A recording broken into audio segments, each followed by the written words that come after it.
Why you can't get out of bed. The body's refusal to participate in falsehood.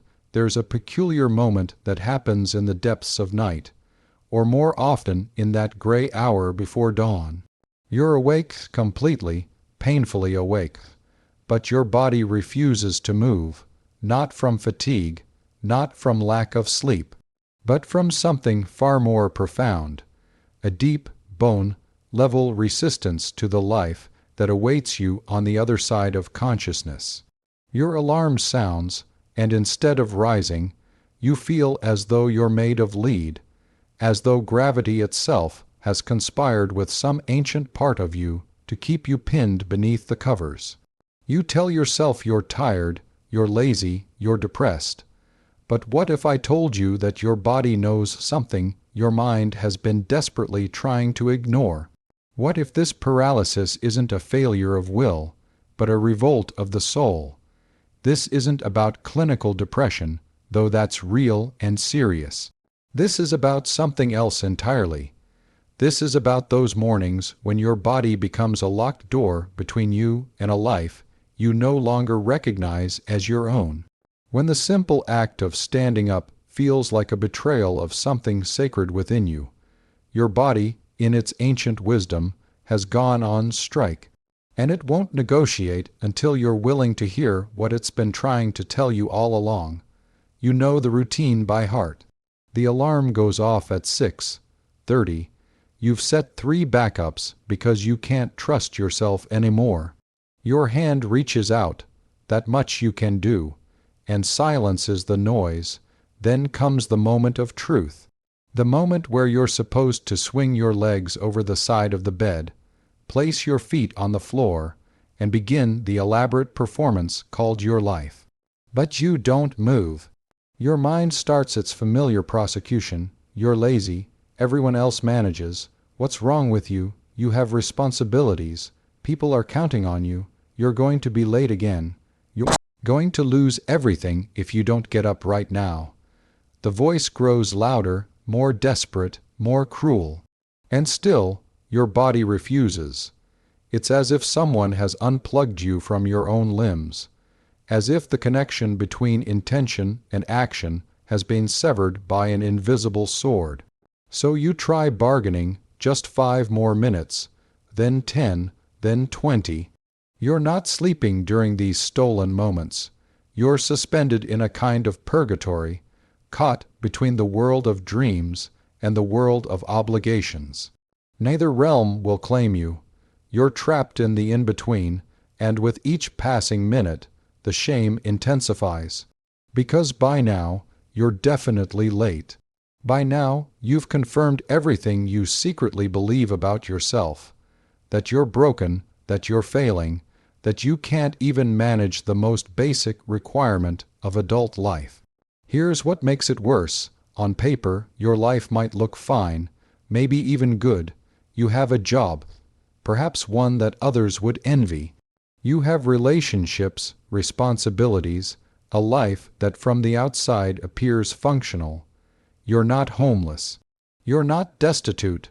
You have no good reason to be this way, which makes the paralysis even more confusing, even more shameful. If you were suffering from some clear external tragedy, people would understand. They'd bring you casseroles and give you space. But this invisible imprisonment, this gets you judgment. This gets you lectures about motivation and gratitude and pulling yourself together. What you haven't considered, what no one has told you, is that your body might be the sanest part of you right now. That this refusal to participate isn't a malfunction but a message. Your body, unlike your mind, cannot live in contradiction. It cannot split itself between what is and what should be. It cannot perform enthusiasm for a life that's slowly suffocating your soul. Your mind is masterful at rationalization, at making the unbearable seem reasonable, at convincing you that the costume you're wearing is actually your skin. But your body knows the difference between genuine rest and existential exhaustion. It knows the difference between temporary fatigue and the soul, deep weariness that comes from living a lie. Consider the woman who wakes each morning to a marriage that ended emotionally 5 years ago, but continues legally and practically because of the children, the mortgage, the extended family, the shared history, the fear of starting over. Her mind has 1,000 reasons why she should stay, why this is the mature choice, why love isn't everything, why commitment means enduring. Every reason is rational, defensible, even noble. But her body knows that something essential has died, and it refuses to celebrate the funeral with enthusiasm. Each morning becomes harder. Each morning, the bed becomes a sanctuary from the performance of contentment. Or the man who climbed the corporate ladder to a position of prestige, who makes more money than his father ever dreamed of, who should be proud, grateful, successful. He has achieved everything his family wanted for him, everything society told him would make him happy. But somewhere around the 15th floor, he lost track of why he was climbing. The work that once engaged him now feels like pushing papers in an elaborate game whose rules he's forgotten and whose purpose has vanished. His mind reminds him daily of his salary, his benefits, his retirement account. His body reminds him daily that none of this is why he's here on earth. The bed becomes a border crossing he cannot navigate without losing something precious. These aren't cases of laziness or lack of discipline. These are cases of the body serving as the last honest voice in a chorus of internalized expectations, societal demands, and self-betrayals. Your body is the part of you still connected to something real, something true, something that refuses to be gaslit by your own mind. Carl Jung understood something that modern psychology often misses in its rush to treat symptoms and restore functionality. He understood that what we call psychological breakdown is often psychological break-through in disguise. That the psyche has its own intelligence, its own methods of protecting us from further self-harm. When we persistently ignore the signals from our depths, when we continue to live in ways that violate our essential nature, the psyche doesn't just accept this violence. It fights back. Jung called this compensation. The psyche naturally moves toward balance, toward wholeness. When your conscious life tilts too far in one direction toward duty, toward productivity, toward the expectations of others, your unconscious will compensate by pulling you in the opposite direction.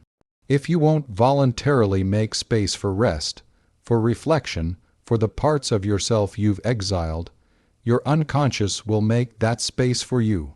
The body that won't get out of bed isn't rebelling against you. It's fighting for you. At the heart of this struggle is what Jung called the persona. The persona is the mask we wear to meet the world's expectations, the social role we perform to fit in, to succeed, to be acceptable. It's not inherently bad. We need personas to function in society. The problem arises when the persona becomes our entire identity, when the mask fuses to the face, when we forget there's a living, breathing soul beneath the costume. This is where the real crisis begins. You've spent years, perhaps decades, constructing this elaborate persona. You learned what expressions to wear, what opinions to voice, what emotions to display and which to hide. You learned to be productive, responsible, appropriate, pleasant. You learned to want what you're supposed to want: success, stability, approval. You became so skilled at this performance that you convinced yourself it wasn't a performance at all. You told yourself this is just who you are. But Jung knew something crucial. The persona is only one small aspect of the totality of who you are. Beneath it lies what he called the self, not the ego self, but the capital, less self, the totality of your being, the blueprint of your unique expression of life. And even deeper, he identified the shadow, all those aspects of yourself you've deemed unacceptable, all the desires and impulses and truths you've had to repress to maintain your persona. The shadow contains your rage, yes, but also your passion. It contains your selfishness, yes, but also your authentic needs. It contains everything wild, everything real, everything that doesn't fit the narrow corridor of acceptability you've constructed. And the shadow doesn't disappear just because you've disowned it. It lives in your body, in your dreams, in your compulsions, in your inexplicable exhaustions. When you can't get out of bed, it's often because your shadow has finally had enough. The parts of you that you've been starving, silencing, sedating. They're staging a coup. Your body becomes the battlefield where the war between your persona and your totality finally erupts into consciousness. The fatigue isn't just tiredness. It's the weight of carrying all those disowned parts of yourself. It's the exhaustion of the constant vigilance required to maintain the illusion. Jung spoke of the process of individuation, the journey toward becoming who you actually are, rather than who you've been conditioned to be. It's not a comfortable process. It requires what he called the integration of the shadow, which means acknowledging and reclaiming all those exiled parts of yourself. It means admitting that you're angry when you've spent a lifetime being nice. It means confessing that you're bored when you're supposed to be grateful. It means acknowledging that you want things you're not supposed to want and feel things you're not supposed to feel. This process often begins with what feels like a breakdown. You can't maintain the performance anymore. The energy required to keep the mask in place exceeds your capacity. Your body knows that continuing on this path means spiritual death, and so it does the only thing it can do. It stops cooperating with the charade. What looks like depression from the outside is often the psyche's emergency brake, preventing you from driving yourself over a cliff you can't even see because you're so focused on the road you think you're supposed to be on. Jung understood that in the depths of this crisis lies an invitation to stop performing and start being, to stop achieving and start becoming, to stop living the life you think you should live and start discovering the life that wants to live through you. The bed that holds you captive is also holding space for this transformation. It's forcing you to stop doing long enough to start being. It's creating the pause necessary for the real question to emerge. Who am I when I'm not being who I think I should be? This is where things get dangerous in the best possible way. Because once you start asking that question honestly, everything comes into question. Your job, your relationships, your habits, your beliefs about yourself, your entire carefully constructed identity begins to tremble. And your ego, which has spent so much energy building and maintaining this structure, absolutely panics. It intensifies the shame, the self-criticism, the urgency to get back to normal. But normal is exactly what's killing you. Normal is the problem disguised as the solution. The existentialists understood this dilemma intimately. Kierkegaard wrote about the sickness unto death, not physical death, but the despair that comes from not being oneself. He described how we can be in despair without even knowing it, how we can live entire lives in quiet, respectable desperation, never acknowledging the gap between who we are and who we're pretending to be. That gap, that chasm between authentic being and performed existence, creates a kind of existential nausea that eventually manifests in the body. Nietzsche took it further. He understood that most people live what he called the herd life, following prescribed paths, accepting inherited values, never questioning whether any of it resonates with their essential nature. He wrote, "The individual has always had to struggle to keep from being overwhelmed by the tribe." Your inability to get out of bed might be the individuating force within you finally strong enough to resist the overwhelming pressure to conform, to perform, to participate in a life that isn't yours. But here's the existential paradox. You are radically free. No one is literally forcing you to live this way. You have choice, and yet you feel trapped. Why? Because true freedom isn't just the absence of external constraint. It's the terrifying responsibility of choosing yourself, even when that choice disappoints others, even when it means abandoning the security of the known, even when it means admitting you've been wrong about fundamental things. Sartre called this bad faith, the attempt to escape the anxiety of freedom by pretending we're not free, by hiding behind roles and expectations and duties. When you tell yourself, I have no choice, I have to keep this job, I have to maintain this relationship, I have to live this way, you're often engaging in bad faith, not because those things aren't real or important, but because you're using them to avoid the more fundamental choice, to live authentically or to continue the performance.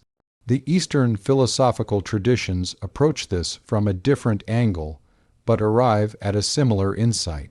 The Buddhist concept of dukkha, often translated as suffering but more accurately meaning unsatisfactoriness, points to the fundamental dissatisfaction that arises when we live in delusion, when we mistake our constructed self-image for our true nature. The exhaustion you feel isn't just physical or even psychological, it's spiritual. It's the friction created when your life force tries to move through channels that are too narrow, too rigid, too shaped by external demands rather than internal truth.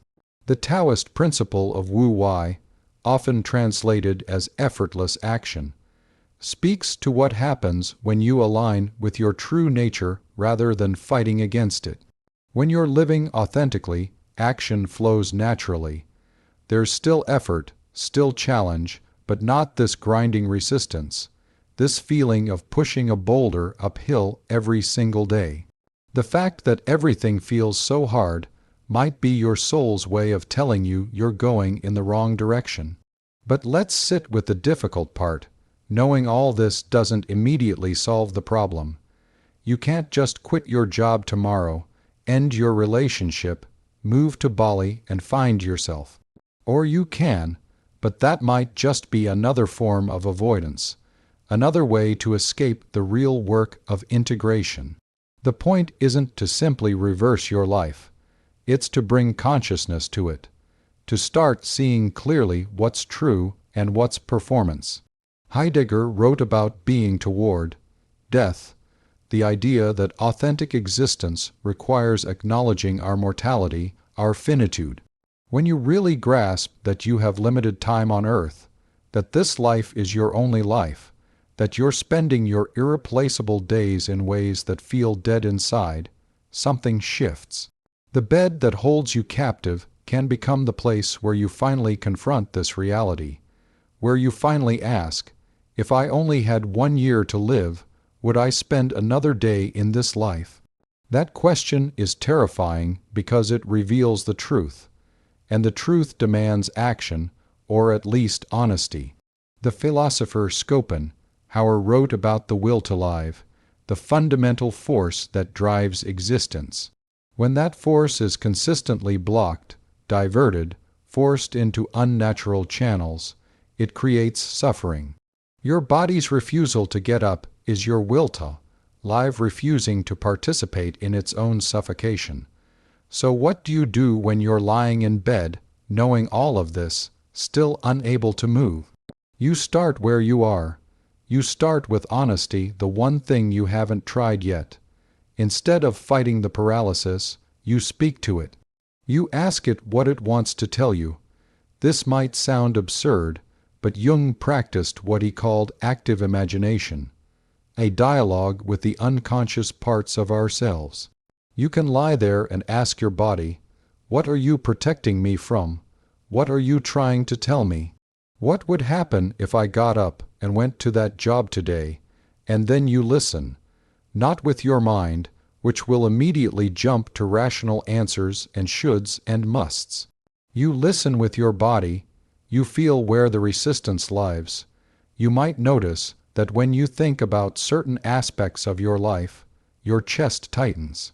Your stomach clenches, your throat closes. These aren't random physical symptoms, they're your body speaking a language older than words. It's telling you what's true. When you think about aspects of your life that align with your authentic self, you might notice a different sensation. Perhaps a slight easing, a small opening, even a flicker of energy. This is how the integration process begins, not with grand gestures or dramatic changes, but with tiny moments of honesty. You start naming what's real. I hate this job. I'm lonely in this relationship. I don't care about impressing these people. I'm angry. I'm scared. I don't know who I am. These admissions, whispered to yourself in the safety of dawn, are the first cracks in the false structure you've built. The first step is recognizing that your body isn't your enemy, it's your ally. It's not broken, it's responding rationally to an irrational situation. The fact that you can't get up isn't the problem. It's a symptom of the problem. The problem is that you're trying to animate a life that doesn't fit your soul. Your body knows this. It's been trying to tell you for months, maybe years. First through small signals, the Sunday night dread, the constant low-grade anxiety, the need for substances to cope, the loss of joy in things you used to love. You ignored those whispers, so now it's shouting through paralysis. When you begin to see this, something shifts. The shame begins to lift, replaced by something like compassion. Of course you can't get up. Of course this is hard. You've been asking yourself to do the impossible, to enthusiastically participate in your own diminishment. That takes a kind of strength, but it's the wrong kind. It's the strength of self-betrayal, not self-realization. From here, you can start making small experiments with truth, not massive overhauls, but gentle investigations. What if today you told one small truth? What if you admitted to one person that you're struggling? What if you said no to one obligation that doesn't serve you? What if you spent 30 minutes doing something that actually feels alive, even if it seems pointless or indulgent? These small acts of authenticity create what Jung would call a transcendent function, a bridge between your conscious life and your unconscious needs. Each honest action, each moment of alignment between your inner truth and outer behavior, reduces the split that's causing the paralysis. You're not suddenly going to bounce out of bed transformed, but you might notice the weight becoming slightly less crushing. You also need to prepare yourself for resistance, both internal and external. Your ego will fight this process because it threatens the identity you've constructed. The people in your life might fight it too, especially if they benefit from your inauthenticity, from your compliance, from your sacrifice of self. When you start living more authentically, when you start honoring your body's wisdom, you become less controllable, less predictable, less willing to shrink yourself to fit their comfort. This is where courage becomes essential. Not the courage to get out of bed and face your false life, but the courage to stay in bed long enough to hear what's true, and then the courage to begin, slowly, carefully, honestly, rearranging your life around that truth. This doesn't mean being reckless or cruel. It means being real. It means letting your actions flow from your essence rather than from your conditioning. What happens when you finally begin to listen? When you stop treating your body's wisdom as a problem to be solved and start treating it as information to be honored. The transformation doesn't look like what you expect. You don't suddenly become a different person. You become more yourself. The heaviness doesn't disappear completely, but its quality changes. It's no longer the dead weight of depression. It becomes the substantial weight of truth. You're no longer paralyzed by the contradiction between who you are and who you're pretending to be, because you're slowly, gradually, courageously closing that gap. Some mornings are still hard, but now you understand why. You can feel the difference between the exhaustion that comes from living inauthentically and the tiredness that comes from genuine effort, real engagement, actual living. One drains you at the soul level. The other is the good fatigue of having shown up fully to your own life. Your relationships begin to shift. Some people won't like the new honesty. They'll miss the version of you that always said yes, that never made waves, that absorbed their projections without complaint.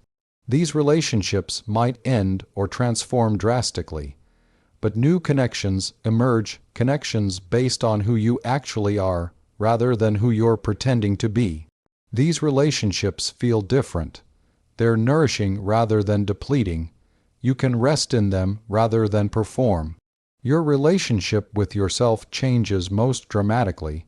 You begin to trust your body again. When it says, "This isn't right," you listen. When it says, "I need rest," you rest not from avoidance, but from genuine need. When it says, "This feels alive," you pay attention, you follow that thread. You become less interested in what you should want and more curious about what actually calls to you. The work you do in the world begins to shift, whether or not your job changes. You bring more of yourself to it, or you realize you can't bring yourself to it, and you begin exploring alternatives. Not from desperation, but from clarity. The options that once seemed impossible start to seem merely difficult. And difficult is manageable when you're aligned with your truth. Here's the paradox Jung understood. You become more functional by honoring your dysfunction.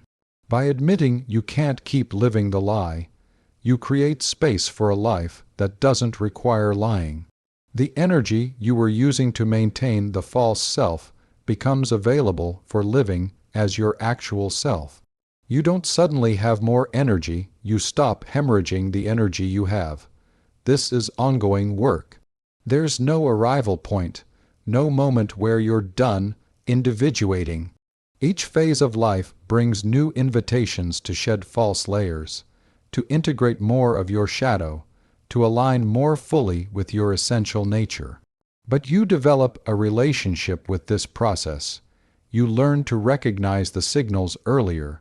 You learn to honor the wisdom of resistance before it escalates to paralysis. So here we are, back where we started, with you in bed, unable to move, but now you see it differently. This isn't a failure. This is your soul's refusal to participate in its own annihilation. This is your body serving as the guardian of your authenticity when your mind has been compromised by conditioning. This is the beginning of the return to yourself. The bed that felt like a prison might actually be a chrysalis. Not comfortable, certainly.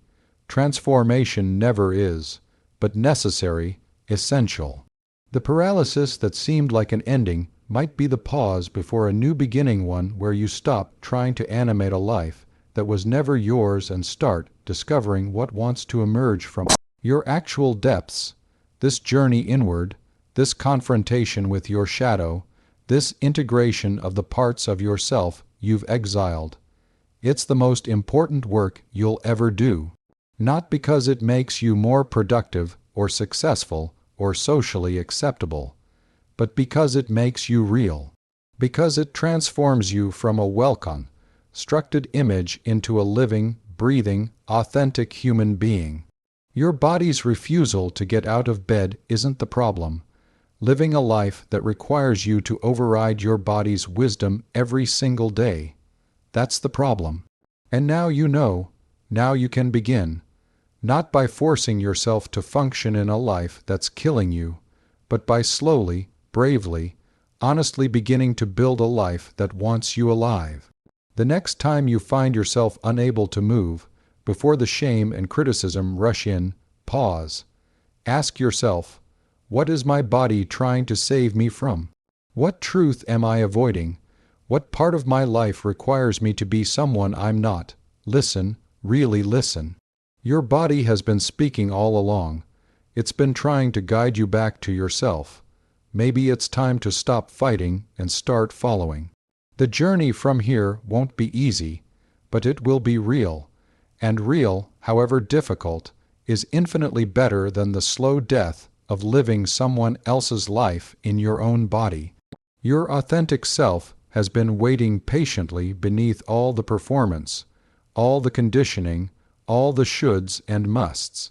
It's been waiting for the moment when you'd finally be still enough, honest enough, courageous enough to meet it. That moment might be now, right here, in this bed, in this body, in this refusal to move forward into falsehood. This might be the beginning of everything true.